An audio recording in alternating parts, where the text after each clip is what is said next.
Welcome back, faction. All right, in today's episode, we're going to be throwing on this beautiful Gen 5 3-liter Whipple Supercharger onto our custom 422 Hemi build, and kind of go through step by step what we're doing to get this supercharger on. So kind of pretty much with any supercharger build, the key is to go through the installation instructions. Most superchargers are very straightforward, but for different applications you kind of need to understand the ins and outs and things to make sure you get absolutely right so you don't have a problem down the road.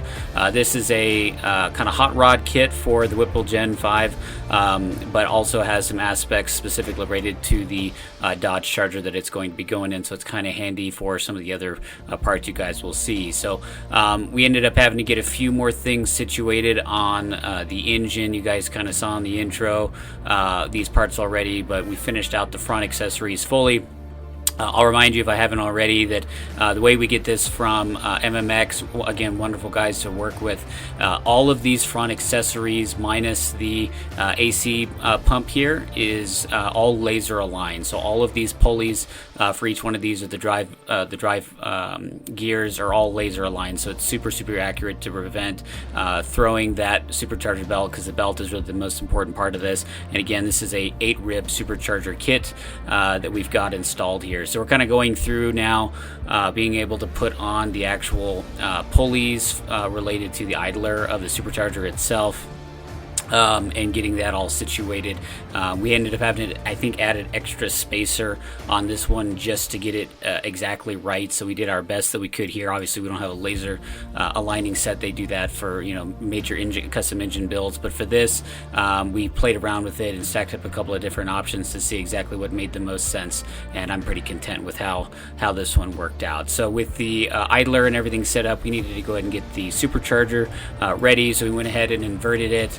Threw on a couple of the map sensors that I think it's actually just one map sensor that's on the back of this one, reusing it from the intake manifold compared to some of the Hellcat applications where there's 3 or 4 different map sensors. So the next thing we needed to do was go ahead and take off this protective tape. There's some on the intake as well, and throw on those O-ring gaskets that seal the supercharger to the actual kind of intake head ports.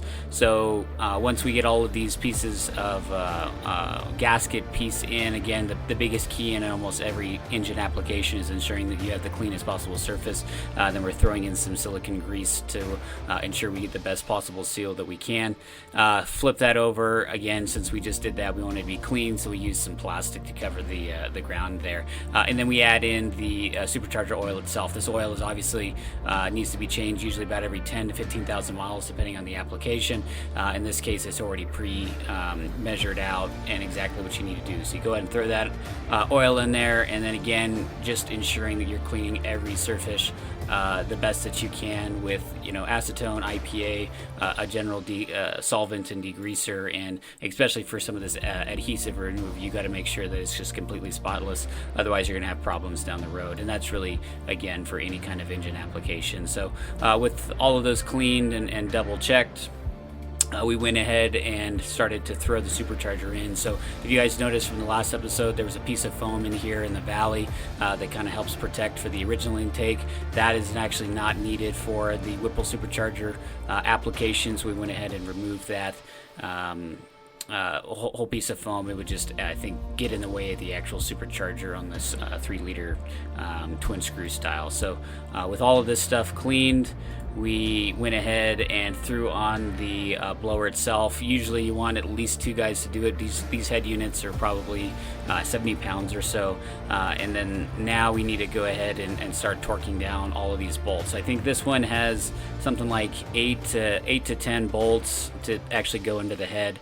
The head for this Hemi is actually, the way I had him set it up, could take either a Hellcat design supercharger or a 5764 design supercharger intake, because I wanted to be able to potentially go down that road in the future to the 3.8 liter, a little bit bigger version of that Whipple. And so With the head unit on, everything torqued. Again, I always like to mark my fasteners to make sure I remember which ones are torqued or not. With all of that out of the way, now we needed to get to the fuel rail. So for the fuel on this specific application, the actual injectors we're going to be using are Fuel Injector Clinic. There's pretty much two injectors you should really go with for a lot of applications for custom building, and that's Injector Dynamics and Fuel Injector Clinic. So ID and FIC.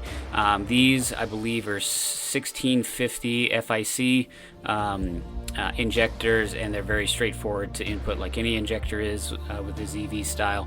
So I think they've got some additional clips that help them kind of stay positioned. I think those are actually from those might be from the fuel injector parts group, but otherwise they're from the Whipple kit.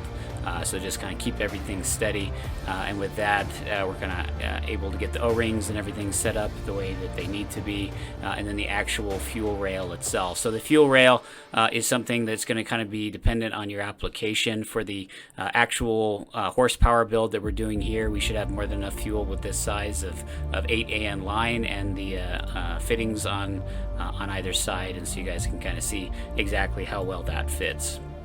And so with the injectors in there, we've just got a few more parts that we've got to get set up, a lot of the different vacuum and intake parts, and I'm going to go ahead and leave that for another episode. So now that we've got the head unit on, hopefully you guys enjoyed seeing this beautiful Gen 3 Whipple Supercharger on top of this massive behemoth of a Hemi engine. So stay tuned. We're going to keep adding more and more parts to this build and finish out the Supercharger and throw this guy into the charger. So stay tuned, guys. Remember to like, comment, and subscribe, and don't forget to put on notifications and join the faction. Catch you guys later.